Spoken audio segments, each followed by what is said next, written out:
Good morning and welcome to Mecca Live here on Monday, August 24th, 2020. This week's theme is trauma storage sites. Today's topic is unpacking trauma and why. Before we get into this week's theme and today's topic, I want to start off with a couple of points. One, we made it to another week, right? And we understand that each week is bringing us closer to many different things. So it could be that our children are starting school. It could be that, we're navigating the different information we're receiving regarding elections. It could be that we have to rethink or reorganize how we are planning to return to work or continue to work in light of our children/students returning to school. So there's just a lot happening, right?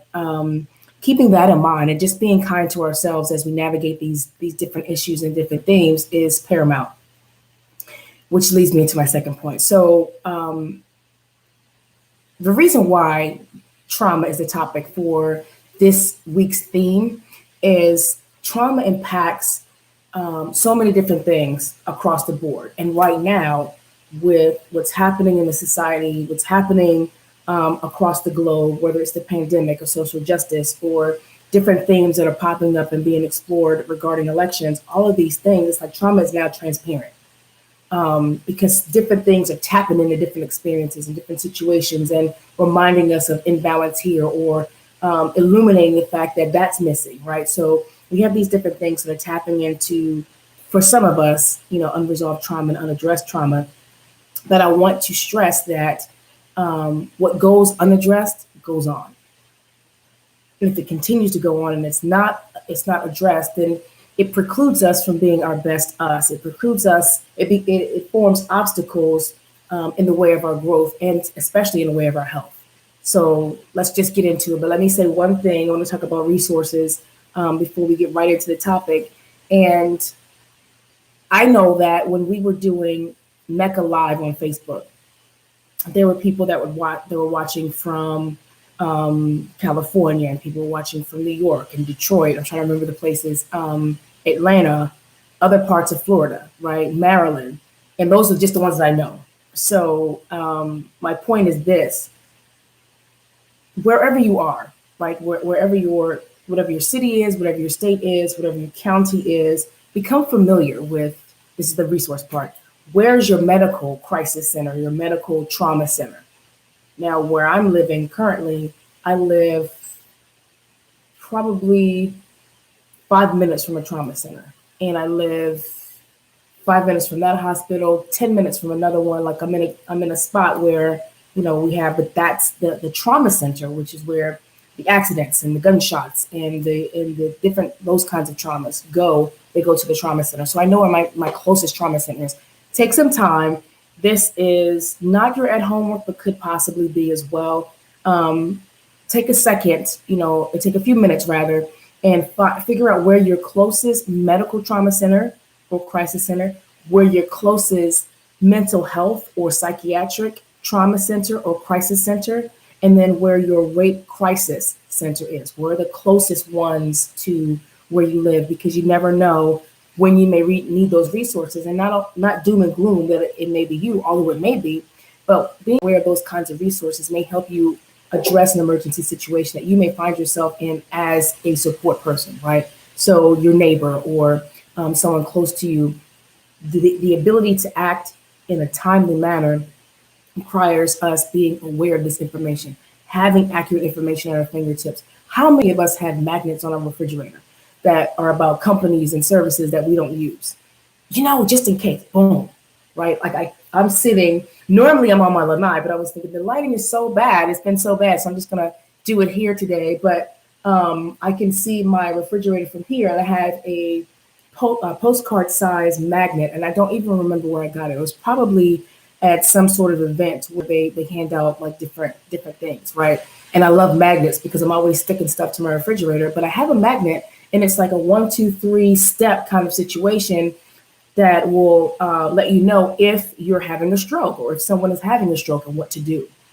I've never had a stroke. I'm trying to do things right with my diet and health and exercise to preclude that. But at the same token, there are people in my family that have had strokes, but it's not like something that is in my medical history that, ooh, beware of this, right? But it doesn't matter because I could have guests over, and so, ooh, what does it say? Right. So a lot of times we have these things in our refrigerator in case of.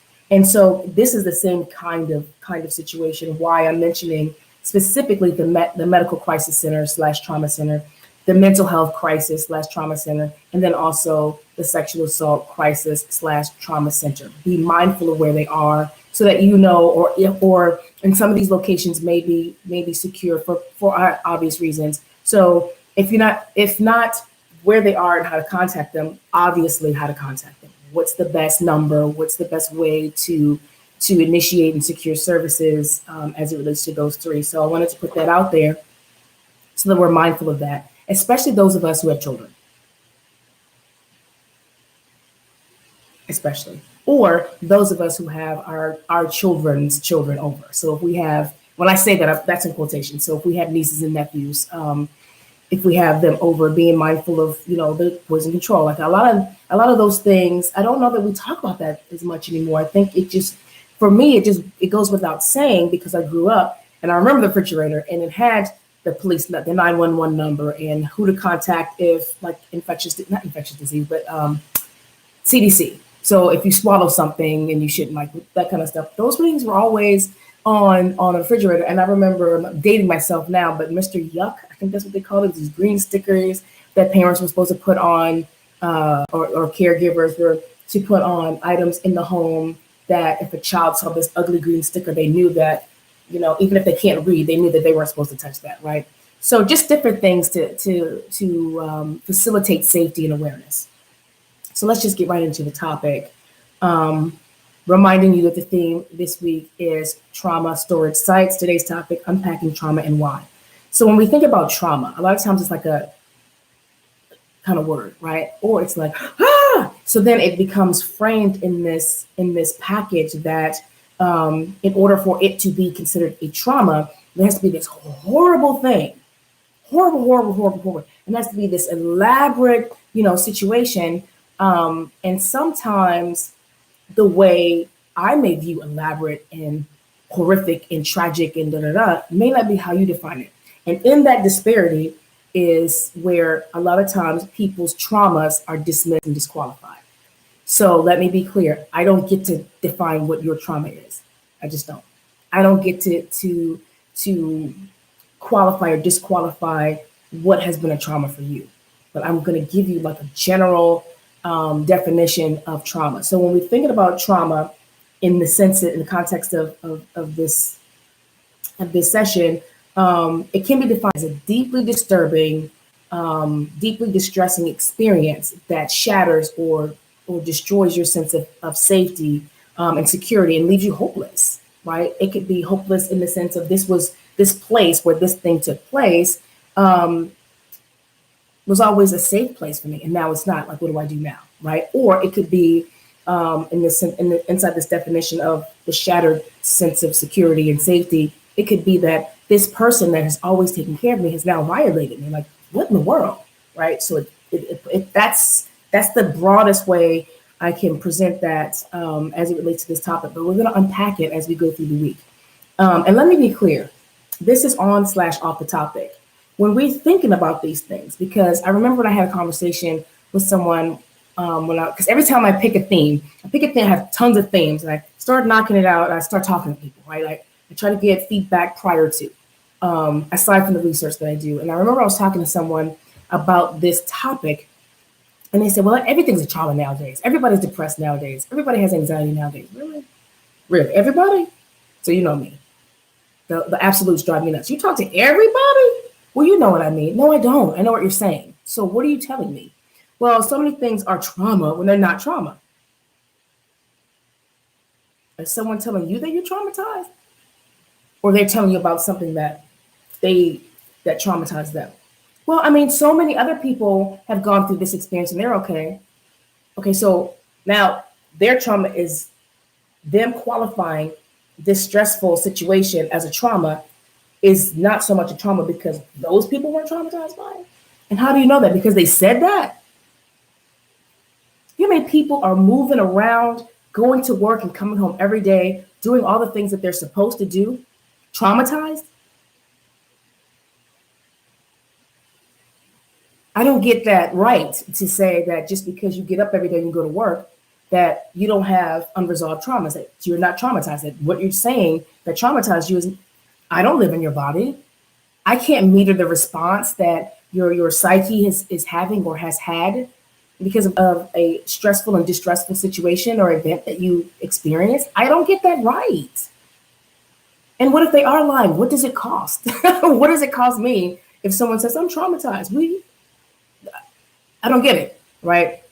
So let me say this.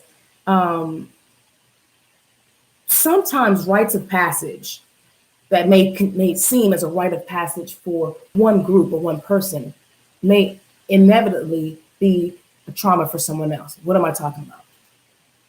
The easiest example to illustrate is bullying. I remember, it was just a thing that happened with all the kids. Everybody experiences it one way or the other. That's not true. That's not true. Because I've talked to some people and they've never experienced it either because of where they were, how they grew up, the environment in which they grew up, where they went to school. I mean, there's a lot of different things. Now, ridicule and those kinds of things. But when we're thinking traditionally talking about bullying, generally we're talking about or it has something to do with school or school age children together in some kind of structured setting. So when I say structured setting, I mean either at school or an after school program or whatever, team sports or whatever the case may be. And so when I've spoken with parents throughout the years, a lot of times a lot of them will say, well, that happens all the time. Like, that's a thing with childhood, i.e. rite of passage. Okay, I'm going to leave that alone because I could really unpack that. But does that make it okay? And does the fact that this happens, kids will be kids, I hear a lot, kids will be kids, but does that mean that just because 9 out of 10 kids figured out how to navigate around this, just accept it and figure it out, muddle through it, right?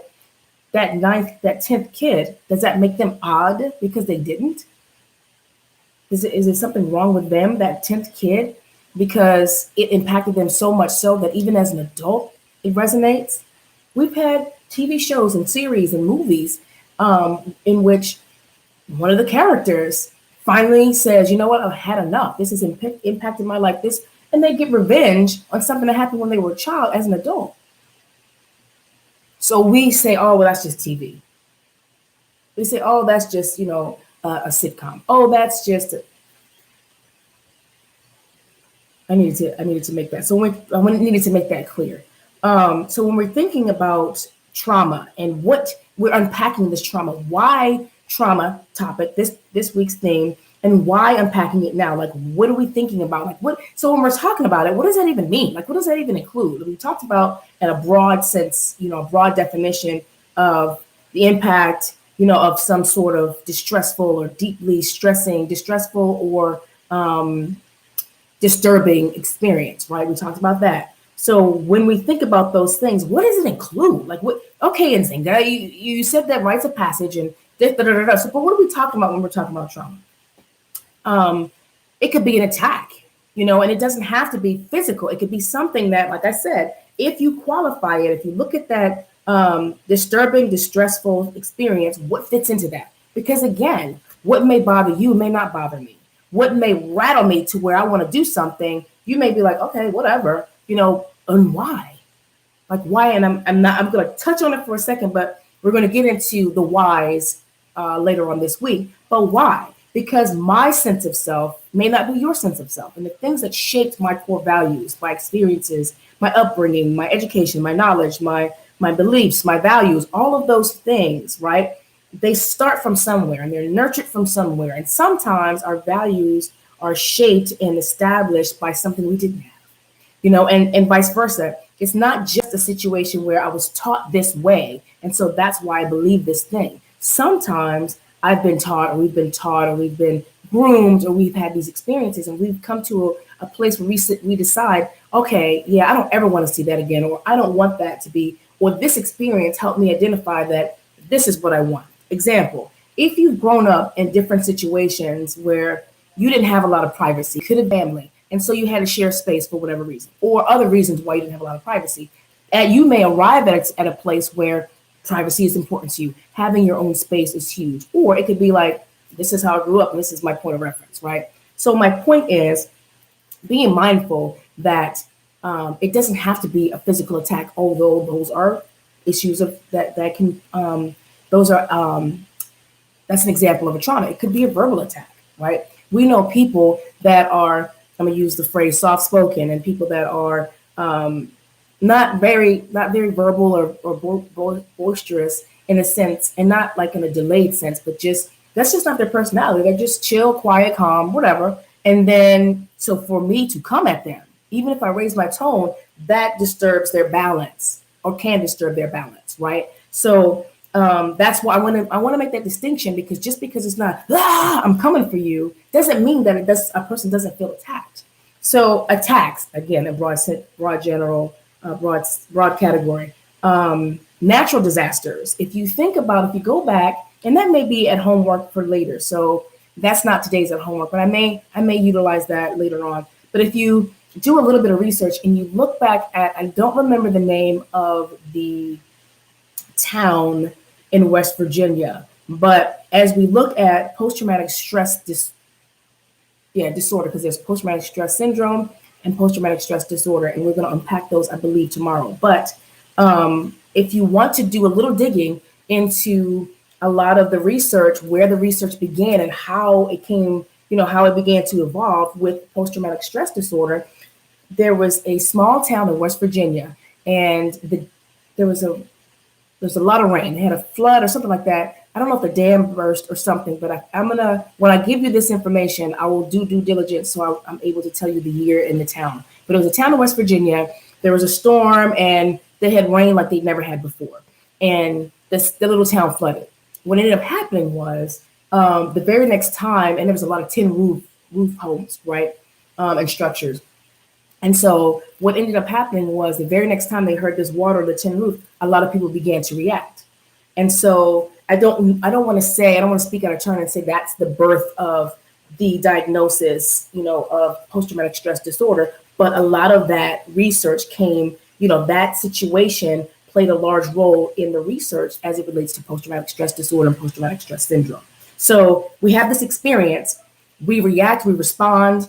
Our main goal is to remain alive and survive, right? So then things that trigger, that's a word we're going to talk about in a second. Things that may trigger may be sounds, right? So remember that little story I told you about the West Virginia situation with the thing, but right after that, whenever there was rain, people started reacting. So I'm gonna pause that because I can go down that, and I don't want to spend too much time on that because we will speak on that at length at a later time in this week. So attacks, natural disasters, accidents, violent crimes, childhood issues, unresolved issues in the childhood, child abuse, work-related. So I wanted to say work-related because there's so many things that go into that. So it could be soldiers at war. It could be police officers, right? It could be firefighters. It could be medical personnel. It could be anyone that responds to crises may see something that could, that they could respond to as a traumatic event. I want to say it like that because I don't want to say that they're traumatized, because then that's identifying a label, so to speak. And so I want to just put that out there. Work-related, sexual assault, sexual abuse, physical attack, loss of a loved one, abandonment. These are things. Remember, the definition that I'm using in context for this week's theme is an event or situation that was deeply distressing, deeply disturbing, and shattered one's sense of self, right? So that's where we are with that. How we respond, though, how we respond to this situation, and it's kind of like what I said earlier. I may respond this way. It may affect me this way. This may be how this resonates with me, and it doesn't do the same for you. We could be in the same house. We could experience the exact same attack at the exact same time. How you respond, I'm changing not how it impacts me, but how I respond. How you may respond and how I may respond. Let me be clear. And again, those are not qualifiers, right? It's not a qualifier. The way you respond doesn't qualify my situation as a trauma or not a trauma because I responded differently or reacted differently. Let me explain. Again, we're going to go into further detail with this piece as we go throughout the week. So fight, flight, freeze. These are ways that our brains respond to trauma. These are the ways our brains respond to situations where we have to make a decision. And what I want to be clear about is we have so many people, and usually, I'm going to speak in general terms, but let me say this specifically real quick. Sometimes these people that respond in this way to, I didn't do what I've been trained to do this. I've had this training, and so I should have known better. I should have. And some of you have heard the phrase, stop shitting on yourself. Yeah, the should haves, obviously it didn't. So what are you going to do with that? That's the past, right? So we continue to beat ourselves up and to have these experiences where we repeat the trauma, right? Because we didn't respond like we thought we should have, or they didn't respond like we thought they should have. And what does that do? That keeps the trauma stored. What did we say earlier? Trauma stored, or how do I put it? What goes unpacked goes on. So, and then they stay in that space, and that's not healthy. But let me say this really quickly. Fight, flight, freeze. Our brains make that decision. Our brains do. We don't. Now, I know people are like, what? I'm running this. Ever respond to something and be like, I don't know why I did that. Like, I know that I'm supposed to. I know that I should have. I'm a trained soldier and I froze. You didn't freeze. Your brain said, whoa. Your brain said, whoa. Something about everything that your brain took in said, stop. Or said, until we die. Or said, run. You don't make that. It's not a conscious decision. It's not a conscious decision. And yes, we train, we practice, and we groom and hope that that plays a role in our brain's immediate response. But our brain makes that decision. I can't tell you how many people I've talked to in different situations as they've processed their trauma. Sexual assault, physical abuse, domestic violence, I can name more. And why didn't I do anything? Like I remember talking to one person who was a competitive boxer, and they said, I could have, why didn't I? And then they started questioning who they were, and they started questioning why they didn't, and they started questioning their ability. And then what if I freeze, or what if something happens, next time I'm in the ring? My point is this: your brain made that decision. Your brain decided that the best way to survive this situation was this. Now, it is true that sometimes our brain makes that decision, and then we're like, okay, we're going to stay with this. I just want to get through this. I want to survive this, so I'm not going to fight too much. The initial is not something that we decide. So I want to be clear on that, because why don't you just fight? You're a fighter. And I don't mean like physical fight. I mean like you have grit, right? Why did you didn't fight? What's wrong with you? So now it's my fault. Now I'm owning the situation, right? Or such a coward. How come you didn't fight? Our brains make that decision. So triggers, I mentioned the word trigger really quick. So we have a little bit of time. I don't want to run out of time. So briefly, let me just say this really quickly, and I'll give you an example, and I'm going to move on because we're almost done. When you hear the word trigger, we think of a light switch. A lot of times I've asked people to say, well, something that starts something that ignites something. So in this context, when we're thinking of a trigger, we're thinking of something that will take you back to that place, right? And again, we're going to unpack post-traumatic stress disorder and post-traumatic stress syndrome, how when something takes them back, something triggers that, and then they're back in that situation here, but not here. So there's like it's like they get sucked back into this place in time, and they're responding to a certain place in time that's not happening right now. And before you say, well, they just crazy is not a diagnosis, just saying. But I want to talk about that briefly. It's something can trigger a traumatic situation or the memory of a traumatic situation in the same way it can trigger a memory, right? So think of it like that. I wanted to take it out of that place because it is. Like, I don't want to be triggered. I don't. I could be my anger, like my anger. If I have an issue with managing my anger, there are things that can trigger that. See what I'm saying? So when we say trigger, let's say make sure we're saying this in context and understanding what we're talking about, because now it's become a byword, and that's not. It's not accurate, and it's detrimental to so many people that are experiencing and navigating their lives past trauma. Right? When I was talking earlier about, well, I didn't say that earlier. So let me say this real quick. And this will be unpacked too, because this plays a role in this. We have primary and secondary trauma victims slash survivors.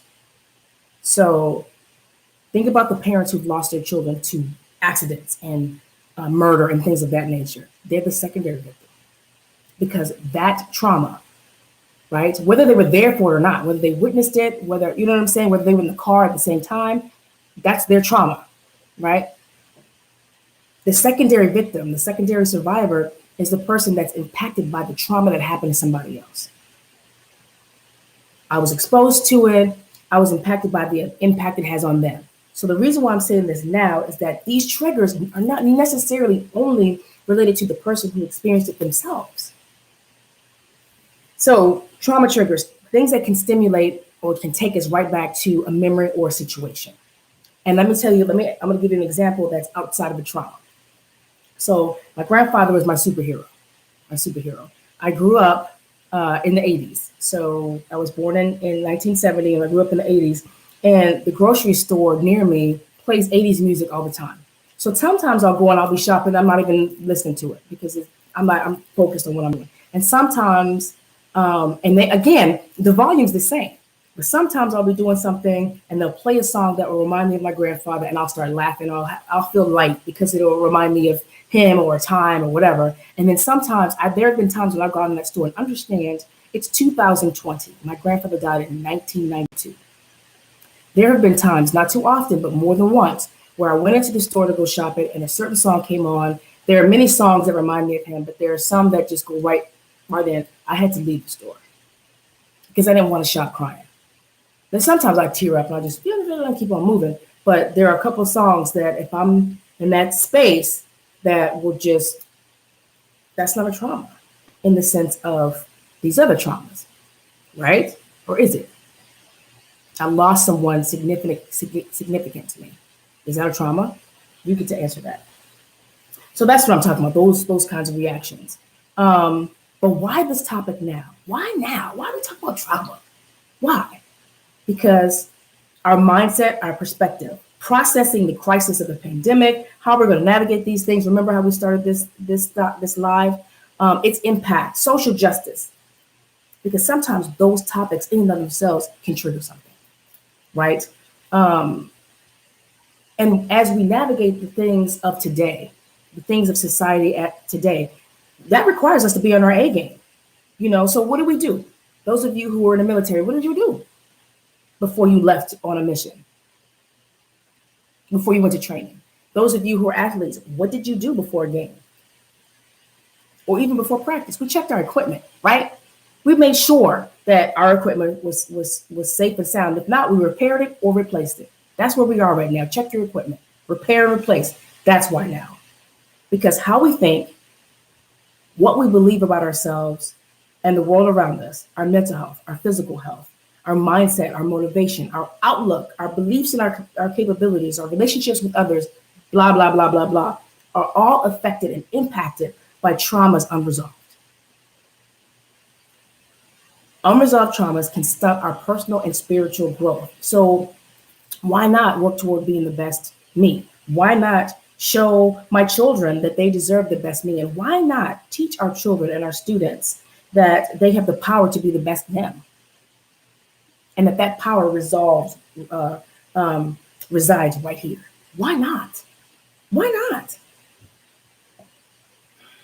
Okay, so I was going to go down another trail, but I'm like 29 minutes and 45 seconds. So let me give you your homework and remind you of our topic and theme, our theme for this week, and let you know about the topic tomorrow. So your homework is to, and I'm saying this as a disclaimer, I don't know who all is watching. I don't know if we have issues of trauma in our own that are unresolved. So a non-triggering method. So what is a non-triggering method for you to become more aware or gain a better understanding of trauma?